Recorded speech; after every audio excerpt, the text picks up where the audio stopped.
بچہ پورے ربڑ کو چلاتا ہوا لے جاتا ہے، اور پھر مالک جو ہے اس کا بکری کا گوشت بھی کھاتا ہے، دودھ بھی پیتا ہے، اس کی کھال بھی بیچتا ہے یا استعمال میں لاتا ہے، اس کے پائے بھی نہیں چھوڑتا، اس کی منڈی بھی نہیں چھوڑتا، اس کی ذریعہ بھی نہیں چھوڑتا، اور اس کی جان تک لے لیتا ہے۔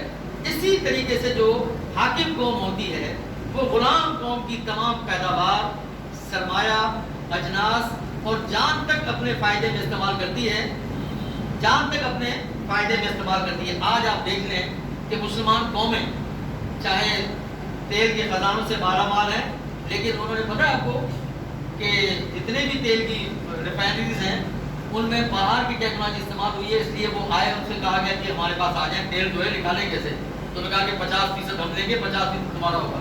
آپ بتائیں 50% تیل ان کو دے رہے ہیں، ان کو حد نہیں ہے یہ کہ نہ ان کی زمین نہ ان کا تیل، صرف ایک ٹیکنالوجی کی بنیاد پہ ٹیکنالوجی کی طاقت دیکھ لیں آپ، علم کی طاقت جو اللہ نے بتائی ہے، اللہ کا بنایا ہوا علم ہے، اللہ کی بنائی ہوئی کائنات ہے، اس کا استعمال کر کے انہوں نے آدھا بٹور لیا آپ سے۔ اور آج پاکستان حکومت کہاں ہے؟ کون کہتا ہے کہ فلاں حکومت میں ہے، فلاں حکومت میں؟ IMF ہے۔ بجلی کا قیمت بڑھا دو، حاضر جناب۔ پیٹرول کی قیمت بڑھا دو، حاضر جناب۔ گیس کے بل بڑھا دو، حاضر جناب۔ لوگ بھوکے رہیں، مریں، کچھ بھی ہوں، حکمرانوں کو کچھ پتہ نہیں۔ کیا حالت ہو گئی ہے لوگوں کی، آپ دیکھیں۔ اس لیے کہ آپ غلام ہیں۔ غلام اپنی مرضی سے نہیں جیتے، اپنی مرضی سے فیصلے نہیں کرتے، چاہے اس کی سینے پہ یہاں لیبل لگا دیں کہ یہ وزیر اعظم ہوں میں، کوئی کہے میں صدر ہوں، کوئی کہے میں وزیر دفاع ہوں۔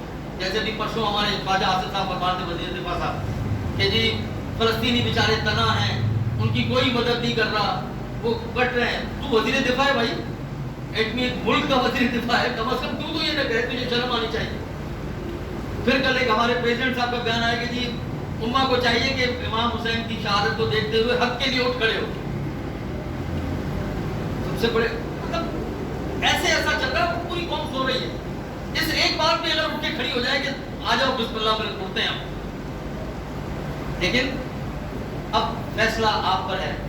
ہم نے جو قرآن پڑھا، قرآن کی آیتیں پڑھی، اللہ کی جو منشا پڑھی، میرے رسول صلی اللہ علیہ وسلم کی تعلیمات پڑھی، اس کے مطابق فیصلہ آپ پر ہے کہ آپ مسلمان، آج ہم مسلمان حاکم ہیں یا محکوم۔ اگر آپ کہتے ہیں کہ ہاں محکوم ہیں، اگر آپ کہتے ہیں کہ حاکم ہیں تو جھوٹ ہے سب سے بڑا، آپ کا دل ہی نہیں مانے گا کہتے ہوئے۔ اگر محکوم ہے تو اللہ نے کہا تھا کہ مومن ہو تو تم غالب رہو گے، اللہ نے کہا تھا کہ تیاری رکھنا، اللہ نے کہا تھا کہ دنیا پہ خلیفے تم ہو میرے، اللہ فرماتے ہیں کہ میں نے تمہارے لیے ساری چیزیں خلق کی تھی۔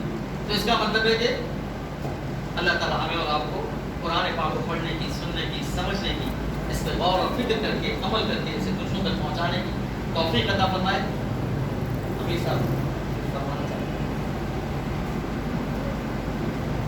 السلام علیکم ورحمۃ اللہ وبرکاتہ۔ ماشاء اللہ مغل صاحب کافی دنوں کے بعد آئے، لیکن ایک زبردست درس بنا کے آئے جو واقعی اس وقت ہماری ضرورت ہے۔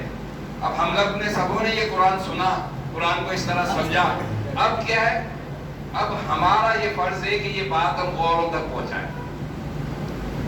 دیکھیں اب قوم کیسے جاگے گی؟ جب یہ باتیں سب تک پہنچے گی۔ تو پھر تنظیم کے رخ کا نہیں ہے، باپ اس سب کو جو ہے اس قرآن کو، اس درس کو، قرآن کو اس طرح کی آیتوں کو لوگوں تک پہنچانا ہے کہ بھئی یہ ثواب کی کتاب صرف نہیں ہے، صرف 10 نیکیاں کما لو ایک لفظ پر، اس کے لیے نہیں ہے، اس کو تو سمجھنا ہے اور آپ کو حاکم بننا ہے۔ تو اس کے لیے کیا ہے، ہمارے ساتھ ہوا کیا کہ ہم نے انگریزوں کی حکومت کے دوران قرآن کو صرف پڑھنے کی ثواب کی کتاب بنا دی، یا مردوں کے پیچھے قرآن خوانی کرنے کی کتاب بنا دی، جو اس لیے نہیں آئے گی۔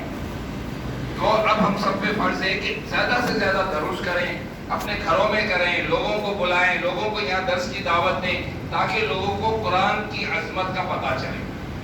جب تک آپ نہیں کہیں، اب یہ ہم پر فرض ہے، یہ امر بالمعروف نہیں منکر، اللہ تعالیٰ نے قرآن میں 10 مرتبہ حکم دیا۔ ہم سمجھتے ہیں نماز، روزہ، زکوٰۃ، حج ہمارا فرض ہے، نہیں، یہ سب ہمارا فرض ہے۔ اور ہم جب ہمارا اللہ تعالیٰ نے ہمیں سمجھ دی اور اتنی توفیق دی کہ ہمیں یہاں بٹھایا ہے، تو اب ہمارا فرض ہے کہ آپ لوگوں تک یہ قرآن پہنچائیں، لوگوں کو جمع کریں، اپنے گھروں میں بھی درس وغیرہ کریں اور زیادہ سے زیادہ قوموں کو جگائیں۔ جب تو ہم جاگے گی تو یہ محکوم سے نکل کر حاکم بنے گی۔ تو انشاءاللہ سب کوشش کرنا، اللہ تعالیٰ ہم سب کو کامیاب کرے گا. دعا کر لیتے. الحمدللہ رب العالمین الرحمن الرحیم.